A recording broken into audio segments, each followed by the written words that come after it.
Okay. Bismillah ar-Rahman ar-Rahim, wa salatu wassalamu ala Rasulillah wa ala alihi wa sahbihi ajma'in, amma ba'd. Before I do start, I do want to give just a tip for memorizing Quran. I know a lot of people will find difficulty memorizing Quran, and they'll be like, yeah, it's easier for some people, it's just a gift that they have. Step one, before you make that claim, I would probably just cut out music out of your life. Stop listening to rap, stop listening to music in general. That'll definitely help you out in terms of memorizing Quran. As Imam al-Shafi'i said, لا يجتمع القرآن والغناء في قلب واحد. Quran and songs are not going to be in the heart of one believer. It's impossible. It's either going to be one or the other. I'm not going to lie to you, it's pretty difficult to try to remember the next verse when like the new Cardi B album's on the top of your head. Ain't no one listen to Cardi B. Oh, my bad, Adi. What do people listen to? Travis Scott. Go ahead. Oh, hell no. KK. Damn, it's like everything. Okay. Let's begin with Surah Al-Bayyinah. Bismillah ar-Rahman ar-Rahim. لم يكن الذين كفروا من أهل الكتاب والمشركين. So the disbelievers of Ahl al-Kitab are the Christians and the Jews, as described by the Prophet ﷺ. Al-Mushrikeen are polytheists. So all of them, they weren't going to leave disbelief until the Prophet had come. So the Prophet ﷺ described to us that the Israelites and the Jews had been sent thousands of prophets throughout the years, and they've managed to reject them all and kill them all. And the Arab that the Prophet ﷺ was sent to, this was the first messenger that they had received in their lives. As Allah subhanahu wa ta'ala describes to us, لِتُنذِرَ قَوْمًا مَا أُنذِرَ آبَاؤُهُمْ فَهُمْ غَافِلُونَ Surah Al-Yasin. And Surah Al-Sajdah, أَمْ يَقُولُونَ افْتَرَاهُ بَلْ هُوَ الْحَقُّ مِنْ رَبِّكَ لِتُنذِرَ قَوْمًا مَا أَتَاهُمْ مِنْ نَذِيرٍ مِنْ قَبْلِكَ لَعَلَّهُمْ يَهْتَدُونَ These people in Quraysh, these Arabs, these polytheists, had actually never received a messenger before the Prophet ﷺ, and see the difference between how the Jews accepted their prophets by rejecting them and killing them, and how the Arab, subhanAllah, the very first prophet that was sent to them, they loved him, they took him in as one of their own. Obviously, it wasn't the case with Quraysh. They rejected the prophet, but with the Ansar and Medina, and with both the Aus and Khazraj, they accepted the Prophet ﷺ and they loved him. And the Jews were actually waiting for the quote-unquote the last prophet. And once the Prophet ﷺ came, we're going to get into more depth later in the surah, they actually split up. A lot of the people would split up. The Christians and the Jews, some would say that we accept him, some say that we didn't accept him, and some people say that we accept the message, but we don't accept the person that's sending the message to us.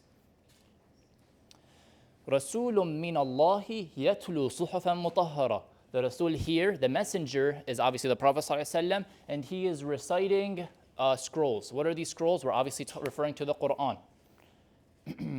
The Prophet ﷺ was ordered from the very beginning to order the people to obviously come into Islam, to say La ilaha illallah Muhammad Rasulullah, and to recite the Quran. As Allah subhanahu wa ta'ala says from the very beginning, this was actually the second or the third verse to be revealed in the Quran. Ya ayyuhal muddathir qum fa'anzir.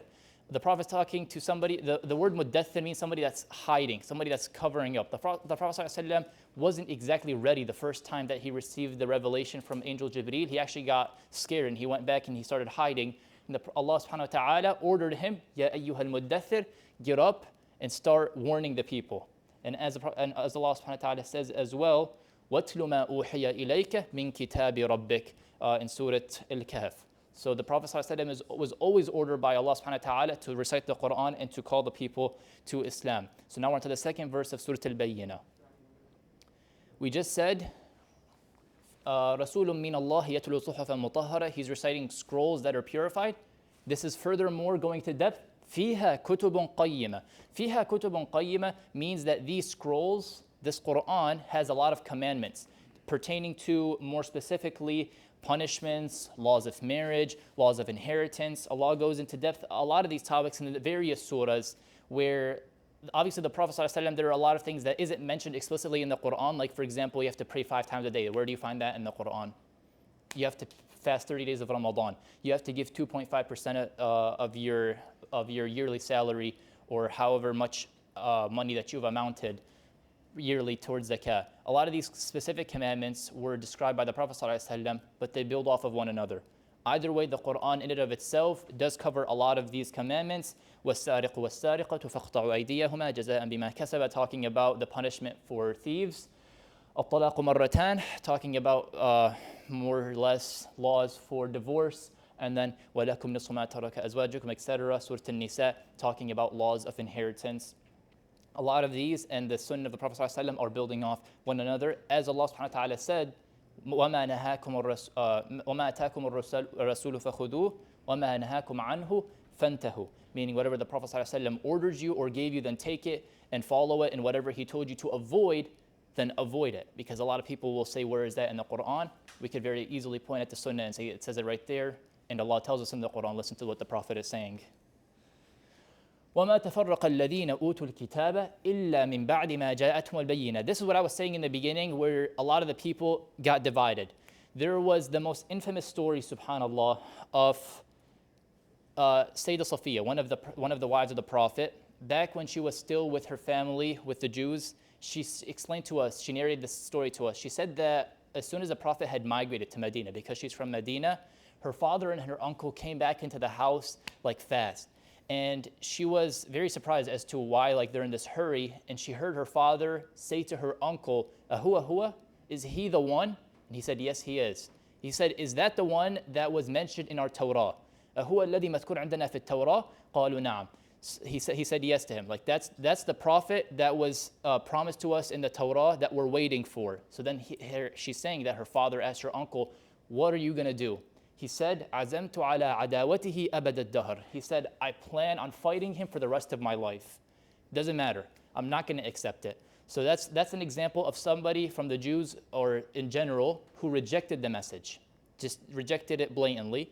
Then there were those who accepted it. There was a lot of Jews, as mentioned in Surah Al-Fatih, that did become Muslim and they did follow the Prophet ﷺ and they became shuhada. And then there's the very small case of people that accepted the message. They said, okay, maybe the Prophet, what he's saying is correct, but why would it be from him?